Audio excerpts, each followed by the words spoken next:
રમત રમતમાં જિંદગીઓ ઉજ્જવળ કરવી. શ્રી બલદેવ સિંઘ, પદ્મશ્રી 2026. 15 નવેમ્બર 1950માં લુધિયાણાના એક ખેડૂત પરિવારમાં જન્મેલા બલદેવસિંહનું બાળપણ આર્થિક તંગીમાં વીત્યું. હું ખૂબ જ નાનો હતો જ્યારે પહેલીવાર મેદાનમાં રાષ્ટ્રીય સ્તરની એવી મેચ જોઈ જેમાં ઘણા બધા આંતરરાષ્ટ્રીય ખેલાડી રમી રહ્યા હતા. એમને જોઈને હું ખૂબ જ પ્રભાવિત થયો અને મારા મનમાં વિચાર આવ્યો કે એક દિવસ હું પણ આવો ખેલાડી બનીશ. બલદેવસિંહે નેશનલ ઇન્સ્ટિટ્યૂટ ઓફ સ્પોર્ટ્સ બેંગલુરુથી હોકી કોચિંગમાં ડિપ્લોમા મેળવ્યું અને 1981માં હરિયાણા સ્પોર્ટ્સ ડિપાર્ટમેન્ટમાં જોડાઈ હરિયાણાના શાહબાદ મારકંડામાં કોચના પદ પર આવ્યા. શાહબાદ તેમની કર્મભૂમિ બની ગઈ અને સૌથી પહેલા તેમણે અહીં મેદાન તૈયાર કર્યા. બલદેવસિંહની સખત મહેનત અને શિસ્તબદ્ધ તાલીમથી તેમના ખેલાડીઓ આંતરરાષ્ટ્રીય સ્તર પર સતત તેમની ઓળખ બનાવવા લાગ્યા. ટૂંક સમયમાં તેઓ ભારતીય પુરુષ હોકી ટીમના કોચ નિયુક્ત થયા અને ટીમને ઘણી સફળતાઓ અપાવી. મેં જોયું કે છોકરીઓ પણ રમવા ઈચ્છતી હતી, પણ એમની સામે ઘણી અડચણો હતી. અમે તેમના પરિવારવાળાને સમજાવ્યા. એમણે છોકરીઓની મદદ માટે મોટી ગાડી લીધી.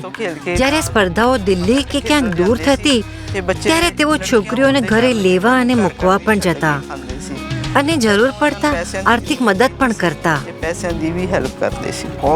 હોકી રમવાથી બાળકોને માન, સન્માન અને નોકરી મળી.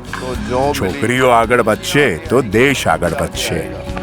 બલદેવસિંહજીના પ્રશિક્ષણ હેઠળ છોકરીઓની સ્કૂલ ટીમે ઘણી ટુર્નામેન્ટ જીતી અને આગળ જતા દેશનું ગૌરવ બની. મારા માટે તેઓ ફક્ત એક કોચ નહીં પણ એક સલાહકાર, માર્ગદર્શક, પિતાતુલ્ય હતા જેમને સતત અમારા ભવિષ્યની ચિંતા રહેતી. એ સમયે અમારા શાહબાદમાં કહેવાતું કે કોઈના ઘરે પુત્રી જન્મે તો એને બલદેવજીના મેદાનમાં મૂકી આવો, એની જિંદગી આપોઆપ બની જશે. શાહબાદથી એટલા ખેલાડી આવ્યા કે એને હોકીની નર્સરી કહેવા લાગ્યા. વર્ષ 2017માં બલદેવસિંહ ભારતની ઓલિમ્પિક ટાસ્ક ફોર્સમાં જોડાયા અને ભારતની સ્પોર્ટ્સ ટીમ નીતિમાં યોગદાન આપ્યું.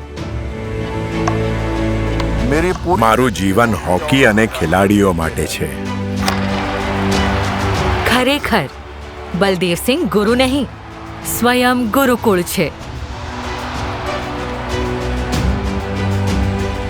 શ્રી બલદેવસિંહ, પદ્મશ્રી 2026. કોટી કોટી નમન.